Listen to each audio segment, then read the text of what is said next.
endeavor to lump 4 of these 6 items in hopefully a thoughtful way. 1 and 2 will go together, 3 and 5 will go together, and then you'll have item 4 and item 6.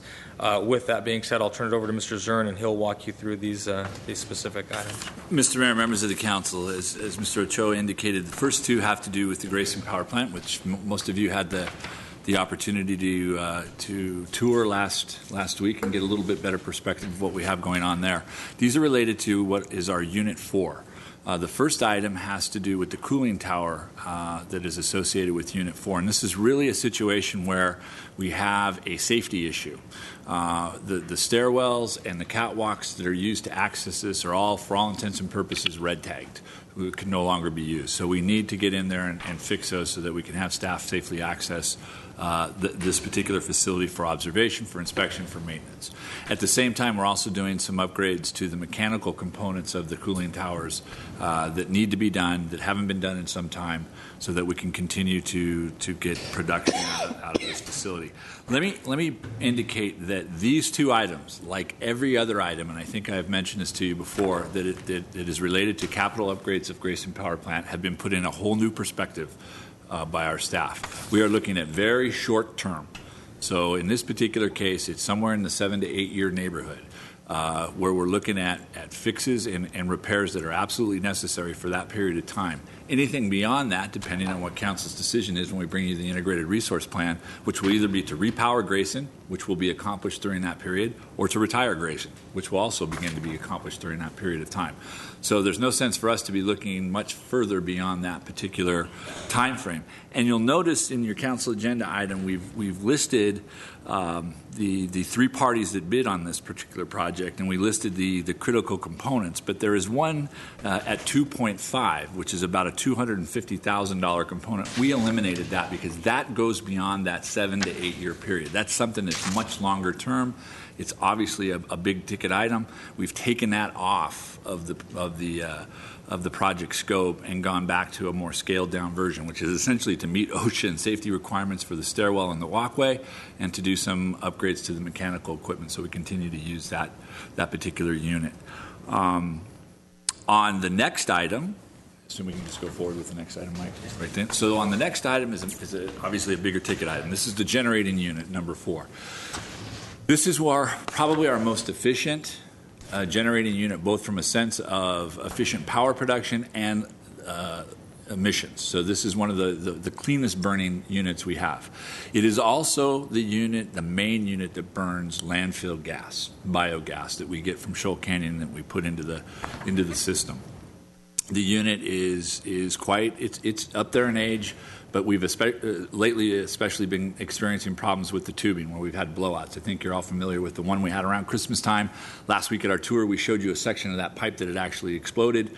And after several repairs that aren't cheap, we've decided that what we need to do is to retube this entire unit. Now, it's over $4 million, so that comes into question about how is that 7 to 8 year period factoring into this. And let me just give you a little example. This unit burning the landfill gas, now based on, and there's a market for what are called renewable energy credits, which we will get for burning the landfill gas. There's a market for those. So based on today's market, over an 8 year period, that would probably be somewhere in the neighborhood of $11.5 million to our benefit. If we weren't able to burn the landfill gas in there, we would have to flare it because we don't have a lot of other options.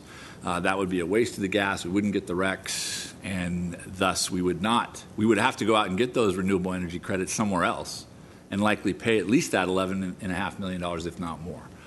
The second issue, and I think we talked a little bit about this last week when we did the tour, was the spinning reserve that you need at the unit, which in effect gives you an advantage and almost a requirement in the market to buy your power at a reduced cost. So just based on today's market, we're factoring, again, that 8 year period. It's about $7.5 million we would save by having this unit operating at 20 megawatts with spinning reserve. So somewhat of a return on investment. You're looking at close to $15 million for a $4 million investment. And this unit is truly critical, especially during the warm part of the year. For us in our backup power, in our spinning reserve, in burning landfill gas, and that local generation, which we talked about last week, and how critical that is to us.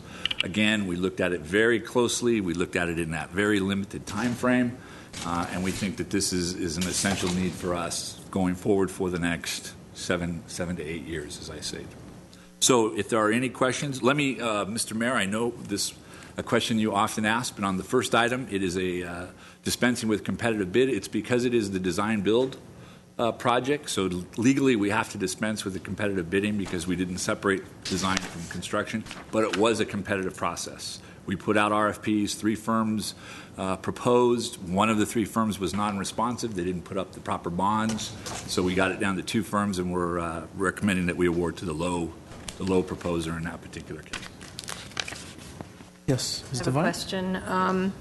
I know that City Council, we hired Pace Global to do a report for Correct, us. the on IRP, yes. Yes, on the repair and rebuilding. I just want to make sure with staff that what we're doing now and spending this money now is not in conflict with any recommendations that they might come back with in the month, whenever that report is coming back. No, ma'am. This would not be in conflict with that. Again, we took that very limited time frame of which we know will be included in the report. So it'll take, again, I'm hoping it's closer to six years, but we're looking at 7 to 8 years, and this is something that we will need to bridge that gap. Whether it's to decommission or to repower. And absolutely. So if at the end of it, council decides that we want to decommission the plant and not repower it, same thing. We don't want to invest too much money. We'll just begin to retire the unit as we move forward. Right. Well, I just wanted to make sure that there wasn't anything that might happen after it's finished. This tubing is finished, and then all of a sudden we have to go back and do something else and then rip out all that. No, ma'am. Okay. I mean, Okay. well, let me preface that. If in fact a decision is made to repower Grayson, eventually this unit will be replaced. Right. But for the short term, that 7 or 8 year period, we need to do this. So, again, that 7 or 8 year period, the return on investment is somewhere in the $15 million neighborhood. Mm-hmm. But we would then be replacing that unit in hopefully 8 or less years. Okay. Okay. Yes, Mr. Najarian.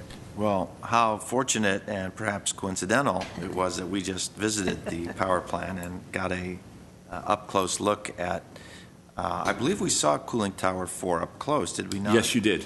And if I remember correctly, the superstructure was timber. Was Correct. that the one that was wood? They're all made. All the cooling towers are made of wood. Is that proper? Yes. If you used any kind of metal, you use treated lumber and very structurally sound lumber. If you were to use metal, you can imagine the corrosion that would occur and would occur quickly. And you can't treat metal to a degree that would be able to withstand not only the water itself, but that water also has certain constituents in it as a result of the cooling process. So it is interesting when you see lumber involved in that close proximity to water. I think I made the comment to Mr. Weaver as well that the roofs of most of our reservoirs are supported by wooden timbers and have been since the 30s in some cases. So it's wood totally emerged in water for that period of time. Wow. and they survived. So it's very, very interesting. In fact, to that point, Mr. Najarian, one of the things that we have verified on this is the structural integrity of the unit. So the timbers are okay. We're just talking about the catwalk. We're talking about the access. Yeah, the access has become worn, detrimental, and no longer OSHA compliant. And then there are some mechanical components inside that we want to also. We were drawing straws as to see which councilman was going to have to go up there to inspect the we shaky wouldn't have let access. any of you go up there. Sir Weaver lost, I want you to know, but we cut him some slack gave him a mulligan on that one. So he owes us. Very good. I'm happy to, in light of the responses to Ms. Devine's question and your explanation, keeping in mind that we may be going somewhere else with this, but this repair is absolutely necessary. I'm okay with expenditure. Can we move all these at one time? Can I just ask one more question? Do we have the money now in the capital budget, or will this come out of GWP reserves? No, ma'am. This was included in part of the bond measure that we issued, the $60 million. It's actually been on the books for a while. Okay. We have just stepped back a little bit and did a more thorough analysis to make sure this is the direction we wanted to go. Good. I'm glad you did the analysis, given the uncertainty about electric generation in the future and where it's going to Correct. come from. And I'm also glad to know that it had already been budgeted for and was an anticipated expense. So thank you. Yes, ma'am. Can these all be moved at one time? I'd recommend making the motions on 1 and 2 separately. Okay, I'll move item 1. 1A. 1A. Second. Before we take a vote, I just want to make a comment. So following our visit to Grayson, there's some chatter out there that somehow the fix is in, the city council has decided they're going to get rid of Grayson. I don't know where this is coming from. It's ridiculous. The whole point of the visit, the whole point of us talking about seriously considering all the options is because we want to seriously consider all the options. It hasn't happened. It hasn't happened. We educated ourselves. We'll be educating ourselves in the process, and we'll be doing what's right for Glendale. There's no fix-in. There's no decision has been made. No single council member has probably had a conversation with another council member about this issue.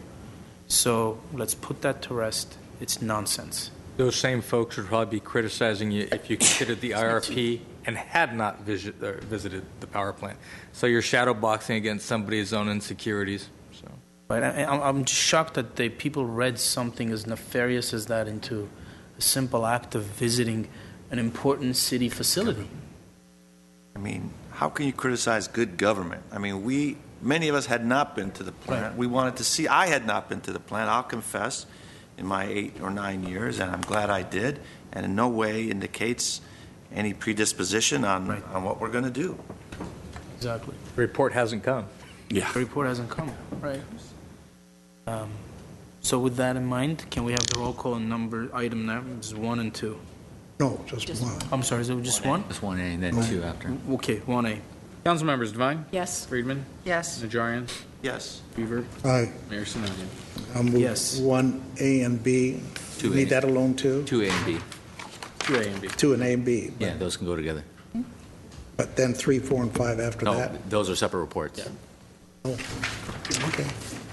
Okay, we have a first and a second on item. There's no second. Second. There's no. Okay, we have a second now. This is on both A and B, or just 2A and 2A and B. 2A and B? Can we have the roll call, please? Council members Devine, Yes. Friedman, Yes. Najarian, Yes. Weaver, Aye. Mayor Sinanian. Yes. Next, we have item 3. Item 3 is General Manager of Glendale Water and Power regarding to extend PI historian integration of the Grayson Power Plant and integrate the ETRM through TIBCO Enterprise Service Bus. At 3A is motion authorizing city manager to execute an amendment with UISOL Inc. in the amount of $255,100 for a total contract amount of up to $1,405,100 plus 10% contingency of $25,510 for a new contingency amount of $140,150. Should I read 4 as well? 5. 4 and The 5? clerk. Just No, five. no, just 5. Five. 3 and 3 5. and 5. 3 and 5. General Manager of Glendale Water and Power regarding annual software maintenance support and expand the PI system and access. 5A is motion authorizing city manager to execute an amendment with OSI Soft, Inc. in the amount of $140,432.77 for a total new contract amount of up to $307,432.77 with an option to renew for 2 additional years. Those are items 3 and 5 as listed on the agenda. Mr. Mayor, members of the council, this is a continuing effort that we started with the original Department of Energy grant and what we call the modernization of our utility. Essentially, you have the foundation, this architecture, automation architecture that's been put in place, and that runs the metering that we have. It runs the billing system, and everything that comes online after that as part of the modernization effort needs to be integrated into that component, the bus, they call it, of our system.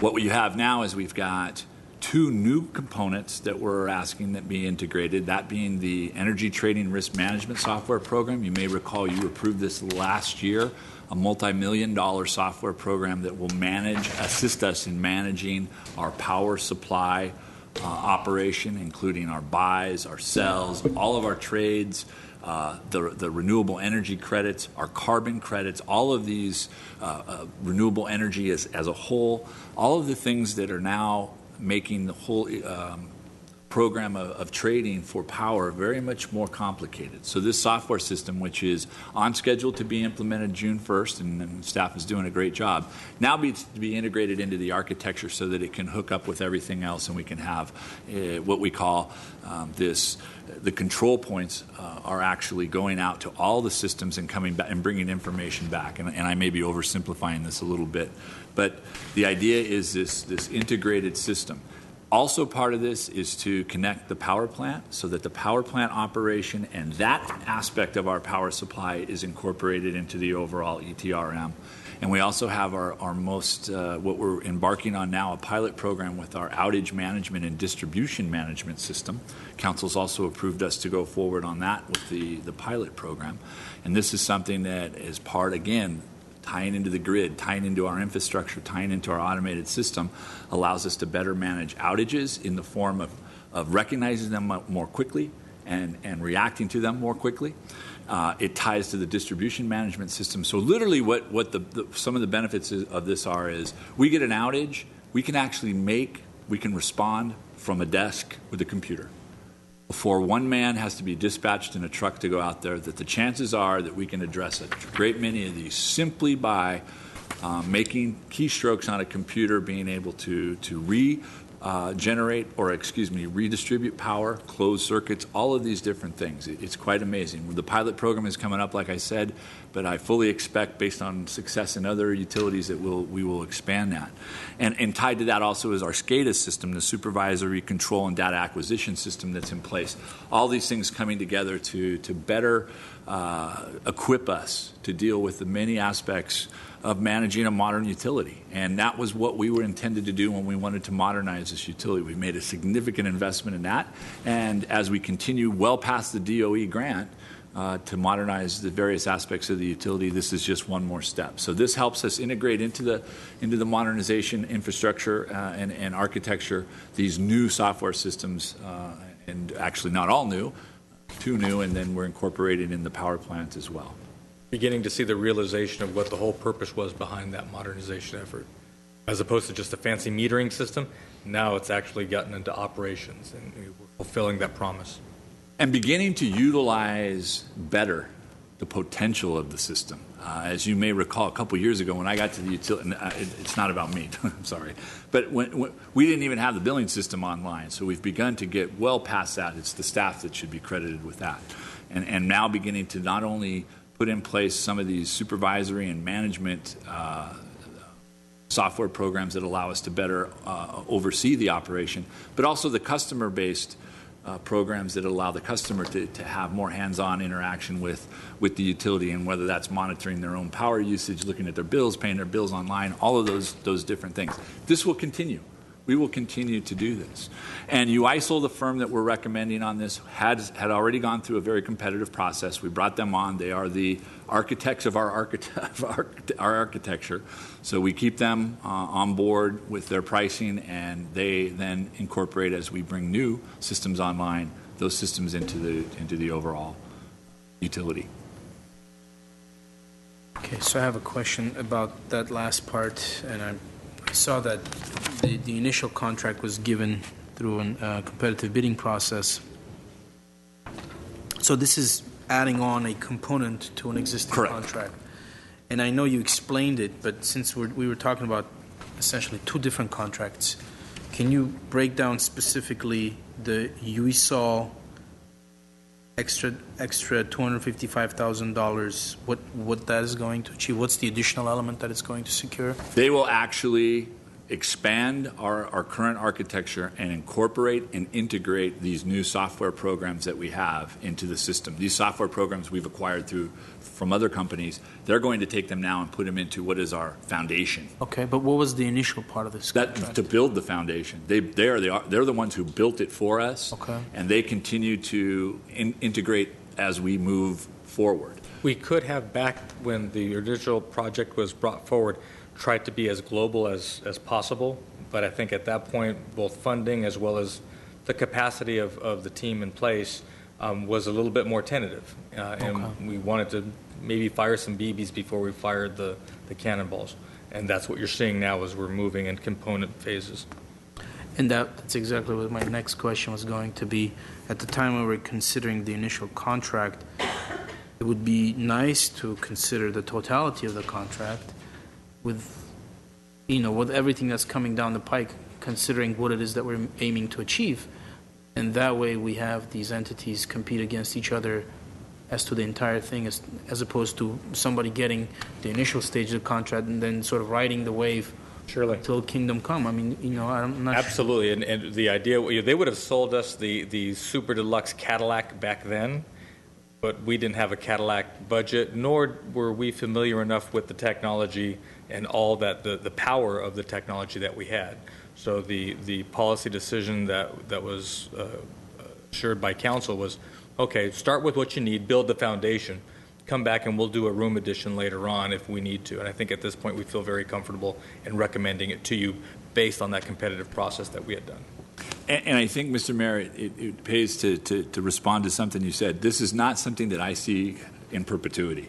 Now, once we get, there is a critical point of finishing up the DOE grant, which we're very close to doing, the original DOE grant, and getting those basic component systems in. I think we're going to get to the point very soon when we can go back out on the market and see and test it and see who's out there. UISOL obviously would be a very competitive firm, but anybody else who can provide that, we have no problem putting that back out. What we want to do is kind of get through this initial period.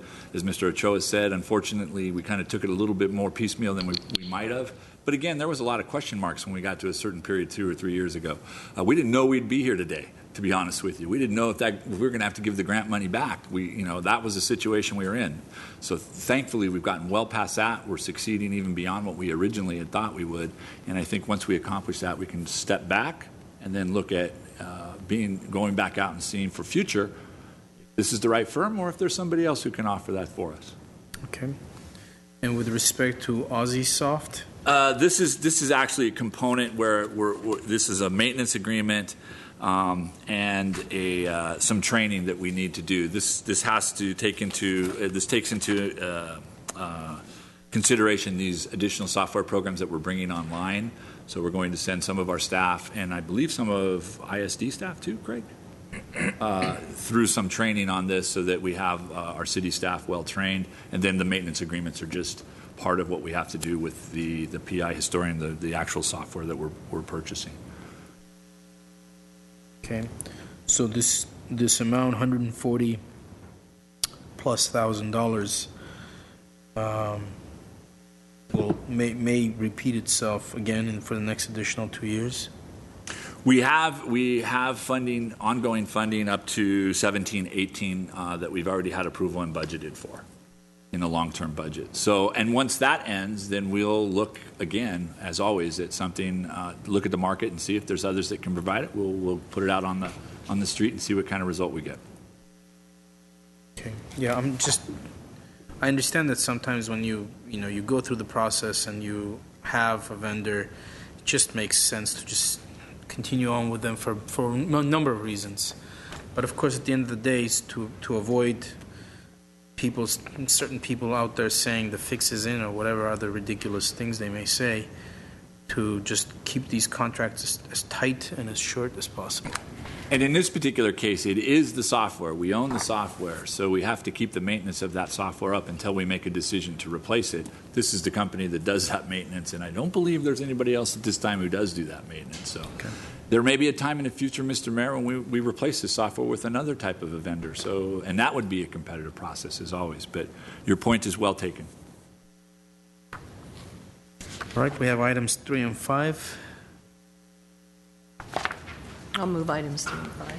You can make separate motions, sorry. Just Oh, so sorry. record's Okay, clear. I'll move item 3, 3A, 3A. second. Can I just make one comment? It's amazing what technology is doing. You turn your back and it changes. Ms. Freeman and I, at the airport yesterday, got a fairly long briefing from a company that Frank and Tara had run into at a conference. And the speakers were from Dublin, Ireland. And they spoke on what they've done with the parking garages, Dublin, Ireland. It was absolutely fascinating what they could do with all the new technology that's on the books. I mean, it's hard to describe. They're doing marketing with their garages, everything with their garages, all because of the new technologies that are available. So everything we have, it's going to change within a decade. We just got to try to keep up with it. It's supposed to be making our lives simpler. That's it. Okay, may we have the roll call on item 3A? Council members Devine, Yes. Friedman, Yes. Najarian, Yes. Weaver, Aye. Mayor Sinanian. Yes. Do we have a motion on 5A? So moved. Second. May we have the roll call, please? Council members Devine, Yes. Friedman, Yes. Najarian, Yes. Aye. Mayor Sinanian. Yes. Item 4? Item 4 is General Manager of Glendale Water and Power regarding full-scale AMI-based conservation voltage reduction project. 4A is motion authorizing city manager to execute an amendment with Dominion Voltage, Inc. in the amount of $789,700 for a total new contract amount of up to $838,700 with an option to renew for 2 additional years. Mr. Mayor, members of the council, we implemented a pilot program on our voltage regulation process. This is something we wanted to take a look at to see how beneficial it would be to us. Essentially, we took advantage of the AMI meters we have, and this company, which is the exclusive provider to those meters of this voltage regulation. So essentially what you have is by standards set on either the equipment or regulatory agencies, we have to have power delivered in a certain range, and that range is 114 to 126 volts. Utilities will tend to err to the side of caution and send that voltage through at the higher rate, even though it may not be necessary. This company makes a product that you put at the substation transformer level that can regulate the flow in a more equitable manner and in a manner that is more appropriate for what the need and demand is at that time. And it's tied directly to the meters. During the pilot program, what we found is we were able to reduce that voltage range to between 118 and 119. It's not a huge number, but in the overall scope of things, that 3% reduction saves us electricity, the cost of buying electricity, and those are savings that we can pass on to the customers as well. So the program was very, very successful for us, and what this means to us could be millions of dollars over the expansion of this into the entire system. But not only that, it is the whole issue of conservation. And part of our effort is going to be multifold. For instance, you've heard a lot about the conversion from 4 kV to 12 kV. And besides being more efficient, effective, and modern, if you will, one of the other benefits to that is it reduces your loss. So there is just flat loss of electricity that comes across archaic old lines. That's power we buy, power we pay for, but power we can't sell. And it just goes into the atmosphere. So that particular project helps us reduce that. The other thing we want to look at is loss. And I think our loss numbers are a little high in comparison to others. And loss could be anything from what I just mentioned across the lines to inefficiencies in substations to theft. So we are looking at systems that we can put in place that will help us reduce that. And then the third component to that is this voltage regulation, where we can actually narrow down the voltage as we put it into the system that allows us to conserve energy. And so what we're asking is to push this program forward and go full scale throughout the city. We think this 3% reduction is a minimum that we can experience. As the system continues to be upgraded, we may even experience more, and I think that there is the potential that this particular company is going to be able to even come up with greater savings for us. And again, that's a direct savings to the utility, but that savings then gets passed on to the consumer because those are costs that we are able to reduce in our overall budget. So with that, I'd be happy to answer any questions. I have some questions. So the pilot program, how did we end up with this entity doing the pilot program? Mr. Mayor, this entity approached us because, again, they have a product that is the sole product related to our meters. So I'm sure they've contacted everybody who has bought these particular meters and said, would you like to try this? Put the pilot program in place to see if it worked. I believe we had just short of 4,000 meters that we did at our Western facility. And as I said, it was everything they said it would be. Very successful. You don't hear that a lot, but it is tied directly to our meters. This company provides this. There's nobody else who provides this type of service that is compatible with our meters. And I think, Mr. Mayor, you've heard that before. Just by virtue of the type of meter we bought, there are certain systems that are at least today the only systems that we can use with that type of metering. Hopefully that'll change in the future to allow us to go out and get more competitive pricing. But in this particular case, this is the only company that Particularly by the end of the term of this contract. Correct. Okay. So if we put this into numbers, and I think you've done a fine job in the report, over a 5-year period, this contract is going to cost us, and that's the number I'm trying to reconcile. On the top, it says that in 2.5-year perpetual contract with all the bells and whistles will cost the city $838,000, or at least not to exceed that amount over a 2.5-year period. And then on the bottom, where it's telling us the costs and the benefits, says that the total program cost of $1 million over a 5-year period. So, Mr. Mayor, what we did is we took that original number and we also included some of the labor and costs that are from the city. Okay. The city would also contribute. Be honest with you, we rounded it up and it's a conservative number at $1 million. And then looking at savings over a 5-year period of $3.8 million. Okay, and that's what I'm trying to reconcile. It seems like the cost is the cost for 5 years also? Or the cost is for 2.5 years. Right.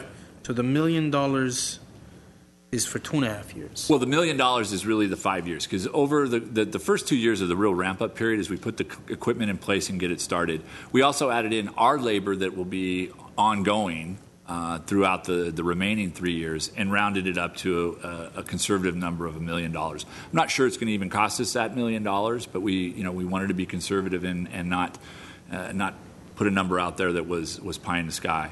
So that first 2 years that you see is where the real heavy lifting takes place for almost $850,000. And then we'll have costs incurred locally for maintenance and administration over the next 3 years. And that's where we got the $1 million. And then based on the 3% savings and based on projections that we have today, we are saying we can save $3.8 million. Okay, so total cost is only about $1 million over the life of the program, which is 5 years, but we will save $3.8 million, which is significant. Correct. Does that $3.8 million take into consideration the cost of $1 million? So in other words, is it $3.8 million after we've accounted for the cost, or is it with, or is it minus the cost? And really, it's I believe it's minus the cost. That's the benefit. Okay, so it is. It's the benefit. $3.8 That's the million. pure profit. I'm sorry, for the I city. thought it was after. Okay, so I just want to stress that for our viewers, for our residents. This will save us $3.8 million over a 5-year period. Correct. Okay. And again, those are savings we can pass on to the consumer. Exactly. So if anyone has questions, that's fine. Otherwise, if there's a motion, So take moved. it. Second? May we have the roll call, please? Council members Devine, Yes. Friedman, Yes. Najarian, Yes. Weaver, Aye. Mayor Sinanian. Yes. Next item?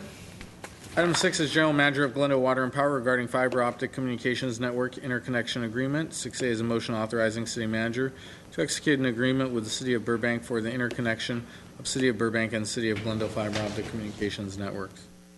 Mr. Mayor, members of the council, this is really a formality for us to put together a formal agreement with Burbank regarding the interconnect of our fiber systems. We actually have been working on this for some time, and I even think we have connections in certain places already. But what this essentially does is it allows us to extend our system through Burbank, and either if we're using that fiber now for any benefit to the city directly, or in the future if we sell that fiber or rent that fiber or lease that fiber to private entities, they will have the ability to then expand that system into Burbank and beyond, because we're looking at connections. Burbank's looking at connections beyond Burbank. We're looking at connections beyond Glendale. And as you can imagine, it becomes especially critical when you look at the heavy entertainment industry that both cities share. And there's a lot of use of this fiber to pass data and information back and forth across. Walt Disney Company has businesses in both cities, and there are others as well. So this is really moving forward. It's a testament to us having built up our fiber system very, very well in the last several years. As you may recall, we kind of started, didn't quite get it where we wanted it, but we made a concerted effort to push the installation of fiber, not only for our own benefit, whether that's interconnection for our meters, interconnection for our signals, traffic signals and things like that, but also for private use that we could then lease or sell that capacity to. So with Burbank, this makes that connection. Essentially, there's at this time no further work being done that would incur a cost. If in the future we do incur a cost, the agreement essentially says we'll split those costs between the two cities. And when I say the cost of the interconnection itself. We maintain our own system, they maintain their system, but anything related to the actual interconnection, we would share that cost. Question? Yes, Mr. Weaver. This is underground, right? Yes. Is it a concrete box with individual barrels, or is it one fiber optic cable? Well, I don't want to... Is it along San Fernando Road? Yes. Because I permitted... When I was with the Corps, I remember approving cable going across Verdugo Wash, fiber optic. Yes. Cities. I was wondering if that's the one. Well, it's a lot more advanced since, I'm sure, since that time. A lot more, but is that the location along San Fernando, and is it one cable? It is much more than one cable. So you have different lines going through. Many strands of fiber optic cable in many locations, and I think Mr. Harmon could probably remark on that better. We have some nice maps of that in both Glendale and Burbank. I think Mr. Zern's done an outstanding job explaining several complex technology issues today, and should be at least an honorary member of ISD. But in this case, what I would add to one of the primary uses of the interconnection of the fiber optic cables between Glendale and Burbank, and I think in the future will interconnect with more cities as well, would be ISIS, our public safety radio system. Right now relies on microwave communications between the cities. Microwave communications are not perfect. And providing a fiber optic interconnection between the cities can enhance the reliability of critical public safety assets. That, in addition to the other very important things that Mr. Zern already covered, the interconnection itself would really just be patching together cables is the oversimplified solution. Would happen inside a secure facility, probably a GWP and or Burbank Water and Power facility, and would be patching cables into panels. So it's less glamorous than it might sound. Well, I was just trying to recall, because the concrete box I saw had like 6 to 9 slots in them. And while we would be using 1 or 2, the capacity for using others once the system's in. So I just wondered if it was... It's significantly larger than that now. Just from a public works perspective, and what I remember back in the days when I was there, is you mentioned San Fernando Road. You recall a very multi-million-dollar smart corridor project we did down San Fernando. That includes fiber. Recently, we were able to finish our interconnect of the traffic signals to fiber by completing the northern part of the city. Mr. Harmon did a great job in getting that taken care of and connected up. We've got our Tropos radio system that has some interconnectivity. Brian mentions ISIS and a whole lot of other opportunities that exist out there. But it is literally... Okay, but it is fiber optic cable. Yes. And what I was getting at, if it's underground and the slots are available, you don't have to dig up the ground every time to put a new fiber optics cable under. No, we usually what we usually try to do back in the day was to put enough empty conduit that we could pull cable as much as we can. Yeah, the last thing you want to do is continue to go back and dig up the street and under. That's all I was getting at. And as the technology becomes more advanced, the cable becomes easier to deal with as well. You can get a lot more information on a lot smaller cable. It's amazing. Thank you. That's all I needed. Question. Does this ever become a revenue source? Yes, absolutely. Oh, okay. So when I was referring to the opportunity for us to lease it, sell it, or rent it okay. to the private sector, Disney, that could be a revenue source for DreamWorks. us. Absolutely. It's going right by their door. Burbank is, as Mr. Garcia mentioned, Burbank is already doing that. They're a little bit ahead of us on that, and they have been. They've done a good job. Ours kind of slowed down, but I'm happy to say we are getting back on top of that. A lot of our focus was on our own systems and what we needed to do to use cable or fiber to improve our systems, but now we've got the capability to reach out to the private sector, to businesses, and offer that to them as well. Very well. Do we have a motion? Move 6A. Second. Okay, we have a roll call, please. Council members Devine, Yes? Friedman, Yes. Najarian, Yes. Weaver, Aye. Mayor Sinanian. Yes. Move we adjourn. Second. We are adjourned at 3:53 p.m. Thank you. Two hands, you built a fire down in the sand. You drive no matter where we go. And I try, but it's so hard to get my mother to just guide and wash the smell of camping from my